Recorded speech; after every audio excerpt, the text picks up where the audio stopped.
Hello everyone, welcome back to my channel. कैसे हैं आप लोग? उम्मीद करती हूँ आप लोग बहुत अच्छे होंगे क्योंकि हम भी बहुत अच्छे हैं। आज का जो ब्लॉग है वो वेडनेसडे का है। वेडनेसडे की मॉर्निंग से ही मैंने स्टार्ट कर दिया था। जैसे ही तिवारी जी ओम स्कूल गए हैं उसके बाद ही तुरंत ही मैंने अपनी सफाई का कार्यक्रम स्टार्ट कर दिया है। आज के ब्लॉग में मैं अपना 1 घंटे का जो भी 60 मिनट्स का जो भी क्लीनिंग रूटीन है वो आपके साथ शेयर करने वाली हूँ कि तिवारी जी के जाने के बाद मैं कैसे क्या करती हूँ। मैं उन्हें तुरंत ही भेजने के बाद तुरंत ऊपर आती हूँ। उसके बाद सबसे पहले मैं अपना बेड सेट करती हूँ क्योंकि मॉर्निंग में इतना टाइम नहीं मिल पाता है कि मैं अपना बेड सेट करूँ। तो सबसे पहले मैं अपना बेड सेट करती हूँ, मतलब उसको झाड़ के जो भी है। कभी कभी बेडशीट चेंज कर देती हूँ, कभी कभी जो है वो वैसे 1 वीक के बाद ही मैं अपनी बेडशीट चेंज करती हूँ, इसलिए 1 वीक तक एक ही बेडशीट पड़ी रहती है। तो उसके बाद जितनी भी शीट्स हैं उनको जल्दी से करती हूँ। अभी लखनऊ में उतनी ज़्यादा ठंड नहीं स्टार्ट हुई है थोड़ी है, ज़्यादा नहीं हुई है। तो अभी उसी से काम चल रहा है। जैसी ठंड है तो अभी उतने ज़्यादा वुलन कपड़े अभी नहीं निकाले गए हैं। ओम के थोड़े बहुत निकल गए हैं, ज़्यादा नहीं। बेड सेट करने के बाद मैंने आपको प्रीवियस ब्लॉग में बताया था ना कि मैंने आटा पिसवाया है और आटा खाली करने गई तो मेरा डेग थोड़ा सा गीला था, तो मैंने उस टाइम उसको नहीं खाली किया है। तो अब थोड़ा सा डेग सूख गया है तो उसमें सबसे पहले मैं आटा खाली करूंगी। उसके बाद ही फिर अपना जो नेक्स्ट है वो करूंगी, क्योंकि आटा जब खाली करो ना तो उसके चारों तरफ काफ़ी ज़्यादा आटा फैल जाता है। बहुत ज़्यादा संभाल के चलो, फिर भी थोड़ा बहुत तो फैलता ही है। तो उसको सबसे पहले करने के बाद ही अपनी झाड़ू का जो कार्यक्रम है वो स्टार्ट करूंगी।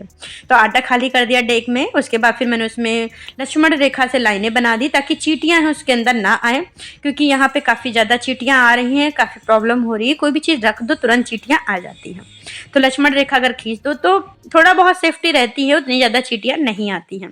तो लक्ष्मण रेखा लगा के मैंने डेग रख दिया है अपने किचन में। उसके बाद फिर मैं फटाफट झाड़ू लगा दूंगी। सबसे पहले मैं ये अपना आटा जो है उसको हटाऊंगी। आज कुछ ज़्यादा ही गिर गया है, इतना नहीं गिरना चाहिए था बट गिर गया है। इसको मैं बाहर डाल दूंगी, इसको चींटियां खा लेंगी। लगे हाथ मेरा एक दान भी हो जाएगा चींटियों के लिए। इसको करने के बाद फिर तुरंत ही अंदर से बाहर वाले रूम में, पहले मैं बाहर वाले रूम में झाड़ू लगाती हूँ, उसके बाद फिर मैं अंदर वाले रूम से स्टार्ट करती हूँ। बट आज क्या है ना कि सबसे पहले मैं अंदर वाले रूम से ही झाड़ू लगाना स्टार्ट कर रही हूँ। सबसे पहले मैं बेडरूम में झाड़ू लगाती हूँ, उसमें झाड़ू लगाते लगाते बाहर अंदर की आंगन से लेते हुए मैं बाहर निकल जाती हूँ, बाहर के साइड झाड़ू लगाने लगती हूँ। तो अभी मैं अंदर से यहाँ तक आ चुकी हूँ। इतनी ज़्यादा हवा यहाँ पे चल रही है कि हवा की वजह से ही झाड़ू लगाने में काफ़ी ज़्यादा प्रॉब्लम हो रही है। अंदर पूरे साइड झाड़ू लग गए। उसके बाद फिर मैं बालकनी में झाड़ू लगाने लगी हूँ। ये बाहर वाले रूम में भी मैंने झाड़ू लगा लिया है। और नाश्ता जो था, ब्रेकफास्ट था, चाय था, वो सुबह ही सब मेरा बन जाता है, क्योंकि तिवारी जी के जाने के पहले पहले ही मैं सब बना लेती हूँ। तिवारी जी को मतलब लंच भी पैक करना होता है, उनको थोड़ा बहुत नाश्ता भी करने के लिए देना होता है। तो सफाई करने के बाद सच्चे मेरे पास ऐसा कोई काम नहीं होता है, क्योंकि दोपहर में सिर्फ मैं अकेली रहती हूँ तो मैं अपने लिए बहुत कम बनाती हूँ। मॉर्निंग में जो बनाई रहती हूँ वही मैं खा लेती हूँ। तो झाड़ू लगाने के बाद फिर सीधे मैं आती हूँ अपने किचन में। किचन में सबसे पहले मैं बर्तन साफ़ करूँगी। आज अभी जो बर्तन आप देख रहे हैं ये सुबह के जो नाश्ता बनाया था वो बर्तन है, और थोड़े बहुत रात में। तिवारी जी एक्चुअली रात के 10 बजे आते हैं, 10:30 पौने 11 बजे तक हम लोग खाना खाते हैं।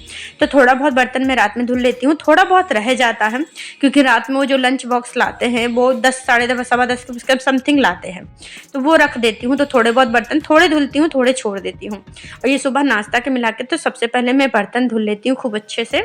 बर्तन धुलने के बाद उनको लगे हाथ तुरंत ही मैं स्टैंड में लगा देती हूँ। मैंने अपना बर्तन स्टैंड अपने नल के ऊपर ही लगवा रखा है ताकि जो भी पानी है वो डायरेक्ट मेरी सिंक में ही गिरे, इधर उधर पानी ना जाए।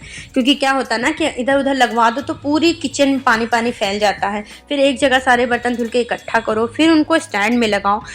बेवजह का फालतू का टाइम और काम दोनों बढ़ जाता है। तो अब यही है कि लगे हाथ तुरंत ही मैं धुल देती हूँ, तुरंत ही स्टैंड में लगा देती हूँ। उसके बाद फिर मैंने तुरंत ही अपनी गैस साफ़ कर ली है।